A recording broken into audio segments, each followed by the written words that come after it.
Hi, good afternoon. I'm Jim Reid. I'm a Senior Principal Scientist in the Protein Production Group at Domainex. I'm filling in today for our Head of Biology, so in a slight change to the program, I'm going to be concentrating on a topic I'm more comfortable with, which is purifying membrane proteins for drug discovery.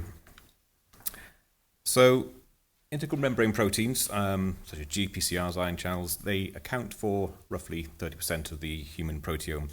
But over half of those approved drugs act on membrane proteins, and that goes to the majority of therapeutic antibodies and other biologics that act on membrane proteins. So they're a particularly important target class for drug discovery. In my group, we work on membrane proteins with two main ways, either extracting proteins from the membrane environment using detergents to strip away the lipid bilayer and surround the proteins with a detergent micelle. Or a more recent method is to use amphipathic polymers, which have a property of being able to insert directly into a membrane, excising a small nanodisc of bilipid layer and including your protein as well. So that spontaneously forms these polymer nanodiscs, which can then be further purified. So both methods have the pros and cons. The detergent method it's a wealth of experience around this. It's been used for years. It's very efficient for extraction. There's a large range of detergents available for this. However, because now your protein is in a detergent micelle, it's no longer representing a natural environment. Also, the detergents have to be present throughout any downstream applications, so it's preventing the micelle from collapsing and your protein aggregating. And that can then lead into interference with downstream applications. The nanodiscs, on the other hand, because you're also extracting part of the membrane along with it, you're maintaining some contacts with native lipids, it maintains a more natural environment. And that means that you can avoid some of these downstream interferences you would have with detergents, because once formed, these nanodiscs are pretty stable. You don't need to have polymers in your prep continually after that, so you can change the formulation into buffers which no longer have detergents, no longer have any additional polymers. However, the downside of this is so some of these polymers can only tolerate very low concentrations of divalent cations. Most tend to be unstable at very low pHs, and many early adopters of this method found these particles to be quite difficult to handle. But we've persevered, and the examples I'm going to be showing today are all using the polymer nanodisc formulations. Okay.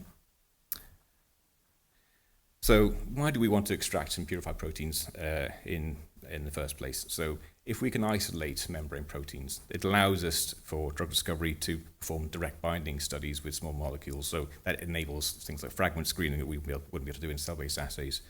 It allows us to use these as antigenic material for finding novel antibodies and other biologics. And of course, the structural biology, we need to have pure isolated material in order to get us a structure of the protein.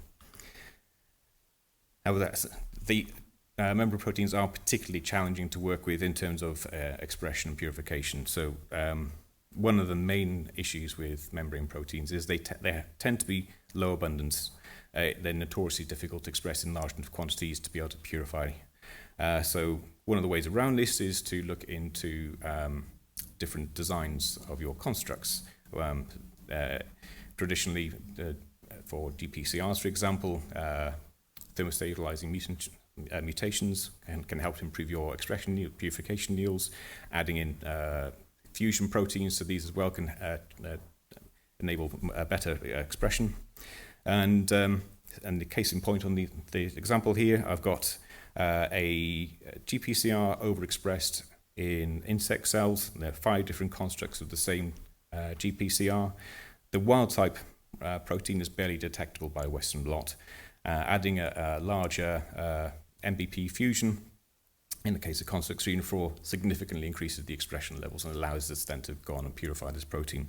We can also look at different expression systems as well. So at Domainex, we express the membrane proteins both insect and mammalian cells, and that allows us to have different glycosylation states and post-translation modifications as well. Another big challenge with membrane proteins is they're particularly prone to aggregation or formation of large oligomers once they're removed from the membrane environment. So in this example on the sorry, it's just playing blue. On the example of the size exclusion trace, what we want to see is an example of the orange trace of a monomeric particle. So we want to try and get nice, evenly isolated protein. What we often find is that once it's removed from the membrane environment, we end up with a large amount of aggregates or oligomers, in the case of the blue trace there. So people have to modify the constructs again to try and find things which are going to be more stable, but also identifying better solubilization conditions which can produce non-aggregated protein. So, and this is an example of the workflow we have for dealing with new membrane proteins.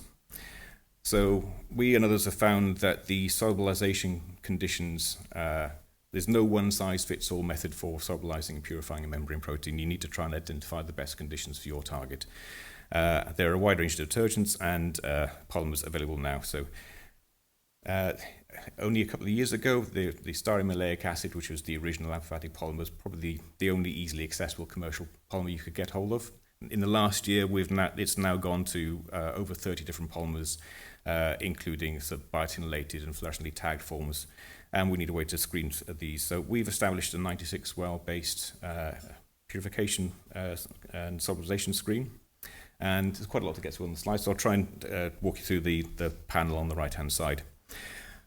So we start off with overexpressed protein in insect cells or in mammalian cells. We'll generate a membrane fraction from those cells and portion that out and solubilize this using a range of different conditions.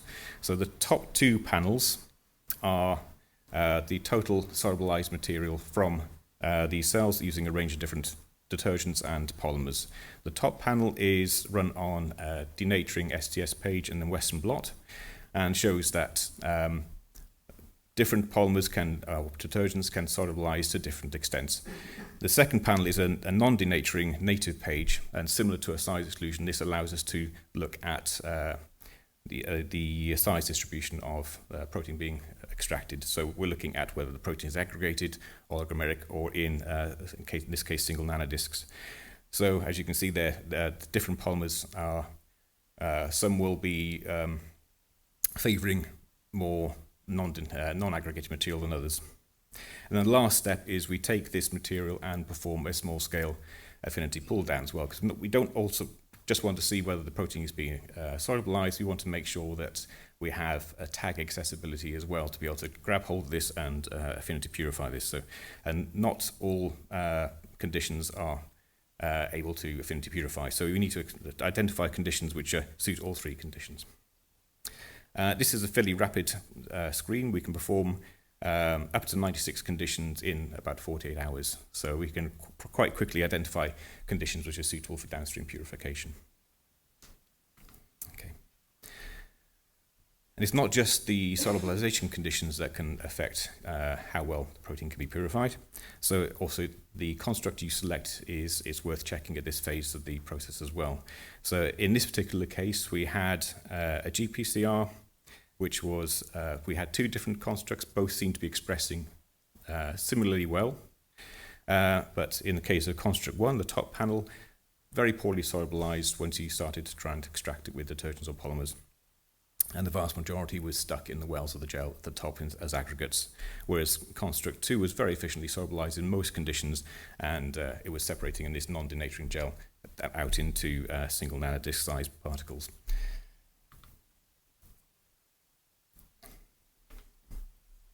Just playing it a little bit.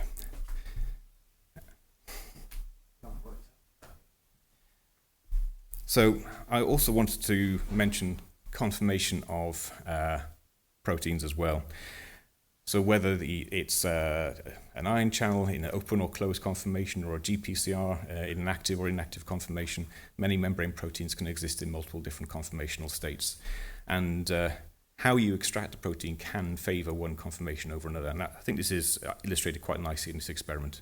We had, from a client, they were able to provide us with an antibody, which was against a specific conformation. And during our screening, we added this to affinity purification step with the aim of trying to find conditions which favour this conformation.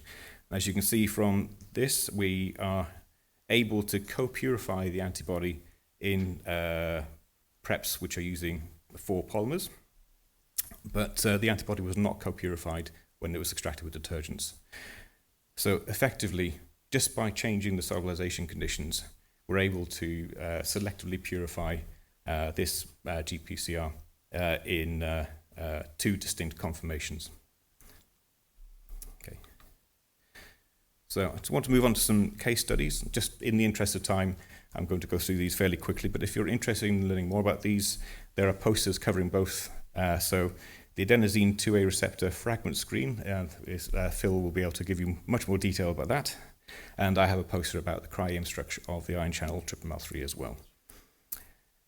So these are downstream applications for protein purified using polymer nanodiscs. For A2a, GPCR, we, after optimizing the constructs and the solubilization conditions, we're able to get highly purified monodispersed protein of wild-type A2a nanodiscs. We're able to confirm then that this protein could bind to known ligands using both NanoDSF and spectral shift assays. So Phil will be able to give you more detail about these assays if you want to talk to him later. And so the main agonist for this protein is adenosine, which is a very small fragment-sized molecule. And its KD is 0.8 micromolar, sort of in the micromolar range, which gave us confidence that we could use this spectral shift assay to perform a fragment screen to look for additional small molecule binders. So we used the 960 size fragment screen against the A2a using this spectral shift assay, and we're able to get a fairly respectable 9% hit rate. Out of those, 32 of those hits were able to get binding affinities, and the majority had ligand efficiencies over 0.3. And as I say, if you talk to Phil later on his poster, he'll be able to give you more detail about this and also tell you how these fragment hits have been expanded using DTB to find even higher binding affinities and better ligand efficiencies. And second case study for triple-MAL3 ion channel. This is actually hot off the press, so we've just managed to get this data through in time for this talk. So previously we've managed to get structure of triple-MAL3 in purify using detergents in both the closed APO form and the open agonist bound form. But the purifying the protein in nanodiscs has been far more challenging. It always had a tendency to aggregate. But after optimizing the polymer conditions and optimizing which construct to select and purify, on the middle panel there with the size exclusion trace, you can see that we managed to get a single species isolated, and by DLS it's a textbook single homogeneous species. So this was then good enough to go on to cryogrids, and we were able to now just get a 2.8 angstrom structure of the APO triple-MAL3, and this is the first structure of this channel in a polymer nanodisc. Okay.